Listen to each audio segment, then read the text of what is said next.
हज़रत सुलेमान बिन बशार रहमतुल्लाह अलैह के बुजुर्ग गुजरे हैं। वो कहते हैं मेरे पास एक औरत आ गई। उस औरत ने मेरे साथ कुछ मुझसे मांगा, मुतालबा किया, तो मैंने कहा कोई भिखारन है। कि उसने निकाब ओढ़ा हुआ था। जब मैंने उसकी तरफ पैसे देने के लिए, खैरात देने के लिए कोई चीज़ बढ़ाई तो उसने चेहरे से कपड़ा हटाया। मैंने नज़र झुका ली, कहने लगी मैं कितनी खूबसूरत हूँ, मैं तेरी मोहब्बत में गिरफ्तार हो गई, मैं अपने आप को तेरे हवाले करती हूँ। आप फरमाते हैं जब उसके नीयत और इरादे में और लफ्ज़ों में मैंने फतूर देखा तो मैं अस्तगफिरुल्लाह पढ़ता वहां से भाग गया।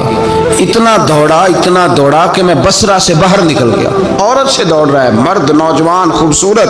फरमाते इशा की अज़ानें हो रही थी, नमाज पढ़ के मैं मस्जिद में सो गया तो मुझे हज़रत यूसुफ अलैहिस्सलाम का दीदार हो।